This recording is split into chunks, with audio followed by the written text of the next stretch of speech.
एक दिन एक आदमी और उसकी पत्नी जंगल में पेड़ काट रहे थे। तभी अचानक एक पेड़ कट कर गिरा और दुर्भाग्य से वह पेड़ उसकी पत्नी के ऊपर गिर गया। आदमी कुछ नहीं कर पाया। पत्नी जीवित थी लेकिन बुरी तरह से पेड़ के नीचे फंसी हुई थी। अब आदमी के पास कोई और तरीका नहीं था तो उसने कुल्हाड़ी से अपनी पत्नी का हाथ अलग कर दिया। कुछ दिनों बाद उसकी पत्नी ठीक हो गई लेकिन उसे लगने लगा कि बिना हाथ अब उसका जीवन बहुत मुश्किल हो गया है। उसे खुश करने के लिए उसके पति ने एक जोड़ी यांत्रिक हाथ खरीद कर दी लेकिन पत्नी को ये यांत्रिक हाथ पसंद नहीं आए। निक को इस बात का बुरा लगा क्योंकि उसी ने उसे पेड़ काटने में मदद के लिए बुलाया था। अगर वह ऐसा नहीं करता तो उसकी पत्नी का हाथ नहीं कटता। निक ने फिर खुद अपनी पत्नी के लिए एक यांत्रिक हाथ डिजाइन किया। जब पत्नी ने उसे देखा तो उसे ये हाथ अच्छा लगा लेकिन फिर पत्नी ने कहा कि वह चाहती है कि उसका नया हाथ सोने का बना हो। निक यह सुनकर हैरान रह गया। सोने की कीमत बहुत ज्यादा थी और उसके पास इतने पैसे नहीं थे लेकिन पत्नी को देखकर उसका मन पिघल गया और उसने तय किया कि वह किसी भी तरह से सोने का हाथ बनाएगा। उसने अपनी सारी संपत्ति बेच दी, बैंक से कर्ज लिया और 3 सोने की ईंटें खरीद ली। फिर उसने उन्हें भट्टी में डालकर पिघलाया और एक सांचे में ढालकर अपनी पत्नी के लिए सोने का हाथ बना दिया। जब पत्नी ने सोने का हाथ देखा तो वह बहुत खुश हो गई। उसे लगा कि अब वह पहले से भी ज्यादा सुंदर लग रही है। लेकिन ये खुशी ज्यादा दिन नहीं चली। धीरे धीरे उसकी तबीयत बिगड़ने लगी। डॉक्टर ने जांच के बाद बताया कि उसे फेफड़े की बीमारी हो गई है और उसे सोने का हाथ तुरंत हटाना चाहिए वरना खतरा हो सकता है। लेकिन पत्नी ने मना कर दिया। उसकी हालत लगातार खराब होती गई। जब उसे लगा कि उसके पास ज्यादा समय नहीं है तो उसने अपने पति से वादा लिया कि उसके मरने के बाद उसे सोने का हाथ भी उसके साथ दफना दिया जाए। पति ने उसकी बात मान ली। पत्नी की मृत्यु के बाद निक ने उसे और सोने के हाथ को साथ में दफना दिया। लेकिन कुछ समय बाद आर्थिक मंदी आ गई। निक पर पहले से ही कर्ज था और अब वह घर के बिल भी नहीं भर पा रहा था। उसे समझ नहीं आया कि अब क्या करे। फिर एक रात उसने तय किया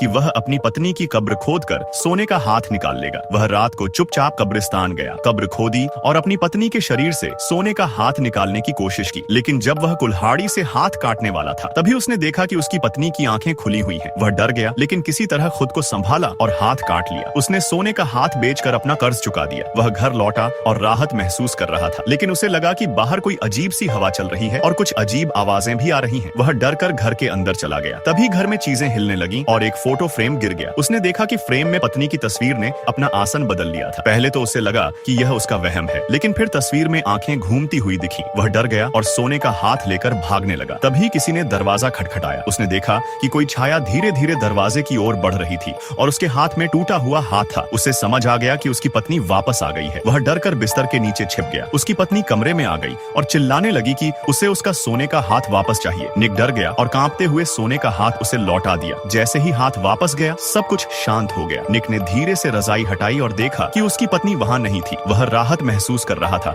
कि तभी अचानक उसकी पत्नी सामने आ गई और कुल्हाड़ी से उस पर हमला कर दिया। अंत में अपना वादा पूरा न करने पर निक की मौत हो गई।